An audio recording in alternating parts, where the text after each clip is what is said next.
Hello students, welcome to my YouTube channel. आज के lecture में डिस्कस करेंगे सिंपल इंटरेस्ट का पार्ट 2।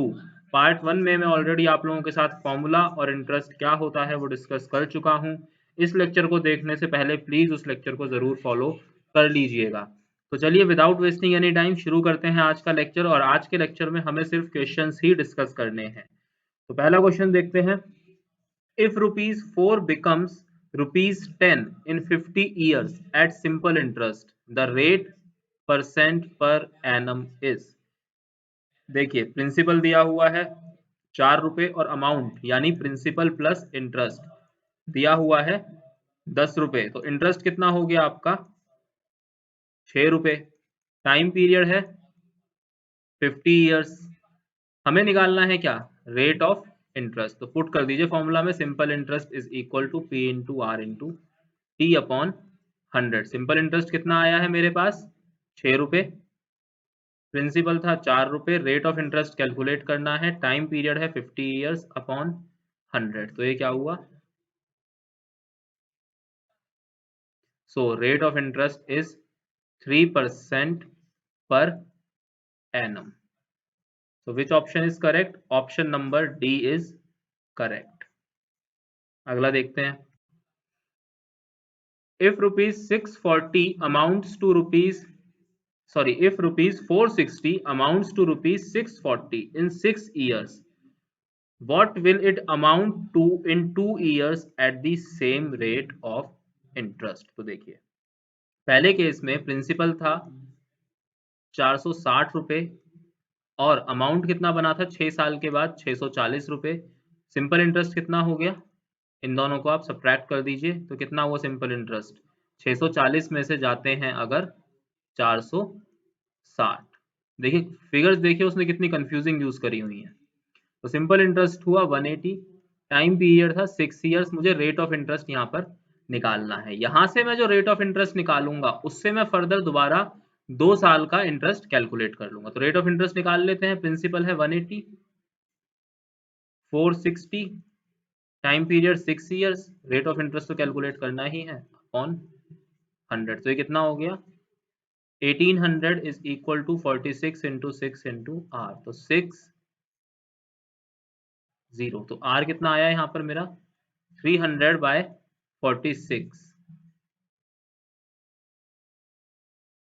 यानी 150 बाय 23% पर एनम। ये मेरा क्या आया rate of interest. Rate of interest आ गया 150 बटे 23। सेकेंड केस में मुझे सिंपल इंटरेस्ट कितने साल पर निकालना है। प्रिंसिपल तो मेरा सेम है। अब मेरे को इंटरेस्ट कैलकुलेट करना है 2 साल के लिए। रेट ऑफ इंटरेस्ट भी सेम ही है अपॉन 100। तो 10 से 10 कैंसिल, 23 2। तो कितना हुआ सिंपल इंटरेस्ट यहाँ पे 2 2 ज़ा 4 एंड 15 इंटू 4 इज 60। तो 2 साल के बाद आफ्टर 2 ईयर्स कितना पे करना होगा जी 460 प्लस 60 इज इक्वल टू 520 यानी ऑप्शन नंबर ए।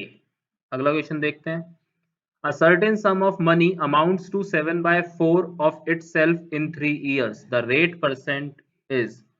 क्या कह रहा है जी प्रिंसिपल था x, अमाउंट हो गया कितना 7/4x। तो सिंपल इंटरेस्ट कितना हुआ 7/4x माइनस x। तो 7x minus 4x is equal to 3x by. ये हुआ सिंपल इंटरेस्ट। टाइम पीरियड दिया हुआ है 3 साल का।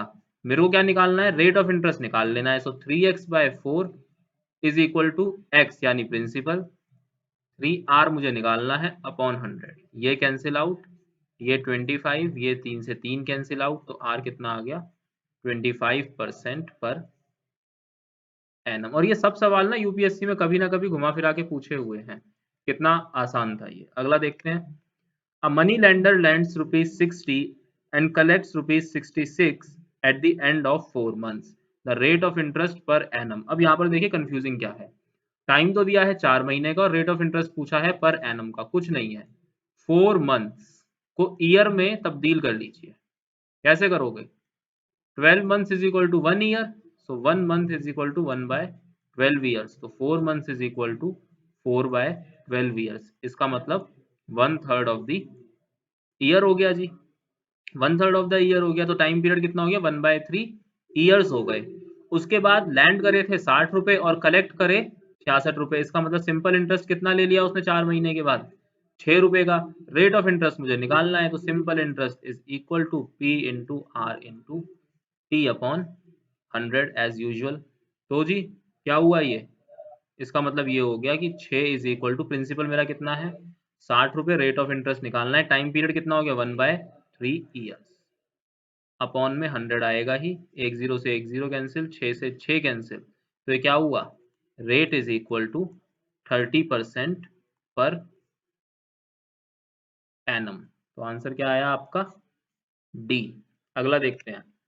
Anup borrowed rupees 800 at 6% per annum and 1200 at 7% per annum for the same duration. He had to pay 1584 in all as interest, यानी total interest जो उसने 800 रुपए और 1200 रुपए पे कुल मिला के जो वो इंटरेस्ट पे कर रहा है वो है आपका कितना, ये देखिए यहाँ पे 1584 रुपए का। तो टाइम पीरियड हमें फाइंड आउट करना है, कुछ नहीं है। देखिए पहले केस में इंटरेस्ट पे कितना करेगा 800 रुपए पे, रेट ऑफ इंटरेस्ट 6% के लिए, ड्यूरेशन दोनों केसेस में हमारी सेम है तो ड्यूरेशन को हम x मान लेते हैं। कितना इंटरेस्ट पे करेगा ये 800 इंटू 6 इंटू एक्स अपॉन 100, तो ये कट गया, कितना हुआ 48x। ये केस 1 में था। केस 2 में प्रिंसिपल अमाउंट था मेरा 1200 रुपए, रेट ऑफ इंटरेस्ट था 7%, टाइम पीरियड अगेन x था, तो ये कितना हो गया 1200 इंटू 7 इंटू एक्स अपॉन 100, तो ये कैंसिल आउट, कितना हुआ 12 सत्ते 84, 84x। अब ये सिंपल इंटरेस्ट और ये सिंपल इंटरेस्ट मिलाकर कितना थे 1584 के बराबर, तो 48x plus 84x is equal to 1584। तो ये कितना बना 8 और 4 12, 5 और 1 6 और 8 और 6 14x इज इक्वल टू 1584। ये मैंने गलत लिख दिया यहाँ पर, ये है 1584। सो x क्या हुआ 1584 अपॉन 142। इसको कर लीजिए 100, मैंने एडिशन गलत करा है, ये होगा 142 नहीं 132। तो यहाँ पर आएगा ये 132। जब आप इसको सॉल्व करेंगे तो कितना बनेगा ये 1584, सीधा डिवाइड कर लीजिए 132 से, यानी ये जाएगा आप किसने पर, यहाँ से ये आया यहाँ पे ये 2, तो ये हुआ 264, कितना आया 12। इसका मतलब टाइम पीरियड कितना हो गया जी 12 साल। टाइम पीरियड कितना था 12 साल के लिए ही उसने ये दोनों सम लिए हुए थे उधारी पर। अगला क्वेश्चन देख लेते हैं। Khan borrows some money at 6% per annum for the first 2 years. He borrows the money at the rate of 9% per annum for the next 3 years and at the rate of 14% per annum for the period beyond 5 years. If he pays a total interest of 11,400 at the end of 9 years, how much money did he borrow? Simple सी बात है, खान साहब ने x रुपए की उधारी ली थी। पहले 2 साल के लिए उन्होंने 6% पे करा उस x रुपए की उधारी पे।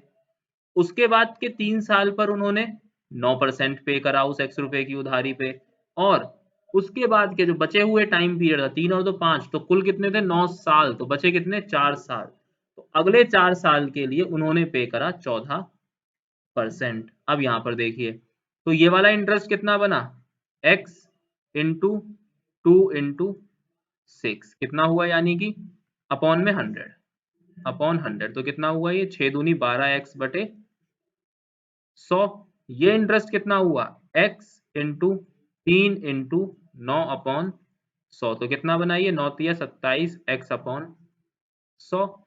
ये इंटरेस्ट कितना बना x इंटू 4 इंटू 14 बटे 100, तो ये कितना हुआ 14 चौके 56 x अपॉन 100।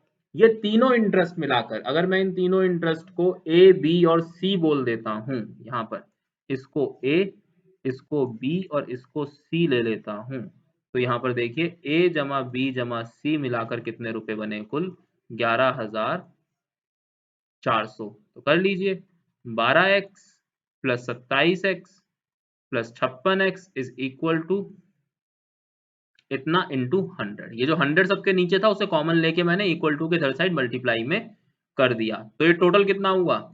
27 और 12 39 और 56, 39 और 56 आपके कितने होते हैं? 39 plus 56 is equal to your 95।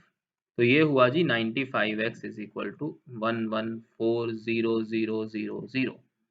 So x is equal to 11400। Multiply मत कीजिए, इंटू 100 अलग से ही लिखिए।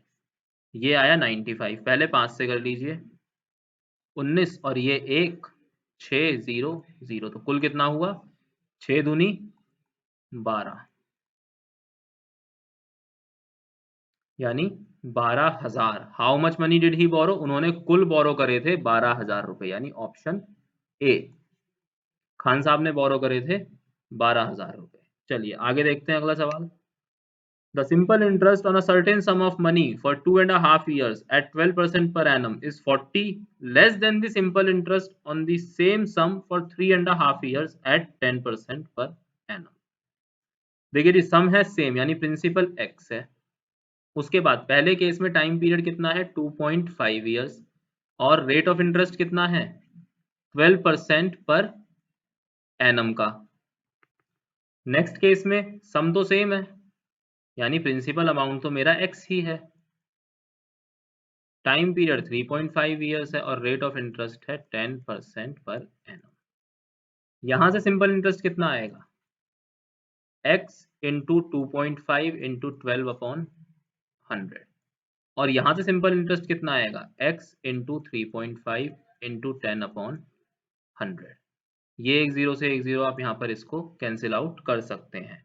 उसके बाद ये वाला जो सम है वो कितना कम है? देखिए ये जो सिंपल इंटरेस्ट है वो 40 रुपए कम है इसके सिंपल इंटरेस्ट से। तो अगर मैं इसमें 40 रुपए ऐड कर दूंगा तो वो इसके बराबर पहुंच जाएगा। तो कर दीजिए 40 रुपए ऐड। ये कितना बना? x into 2.5 into 12 upon 100 plus 40 is equal to, ये कितना हुआ? 3.5x upon 10। यहाँ पर आपको क्या लेना होगा? एलसीएम लेना पड़ेगा इस जगह पर आपको। ये आएगा 100, तो ये कितना बनेगा आपका? 12 into 2.5 that is equal to 30। ये बनेगा आपका 30x प्लस ये कितना बनेगा आपका? 4000 is equal to 3.5x upon 10। तो एक जीरो से एक जीरो ये कट जाएगा, ये 10 इधर जाएगा तो ये बन जाएगा 35x। तो ये क्या हुआ यहाँ पर? 30x plus 4000 is equal to 35x. Therefore 5x is equal to 4000 and x is equal to कितना आया? ये 0 0। और मेरे से क्या पूछा था? सम पूछा था। तो सम कितना आ गया मेरा? 800 रुपए। 800 is my correct answer। Thanks for watching this lecture. Next lecture में हम लोग करने वाले हैं क्या? कंपाउंड इंटरेस्ट को डिस्कस। प्लीज लाइक कीजिएगा, शेयर कीजिएगा, सब्सक्राइब कीजिएगा, बेल आइकन को जरूर दबाइएगा ताकि आपको हमारे चैनल के नोटिफिकेशंस मिलते रहें। और एवरी वीकेंड यानी सैटरडे या फिर संडे किसी एक दिन पर मैं करंट अफेयर्स के वीडियो भी जरूर अपलोड करा करूंगा। और इस वाले संडे को दैट इज 26 जुलाई को मैं कारगिल वॉर के ऊपर एक वीडियो भी अपलोड करने वाला हूं। तो stay tuned with the channel. Thanks for watching the video.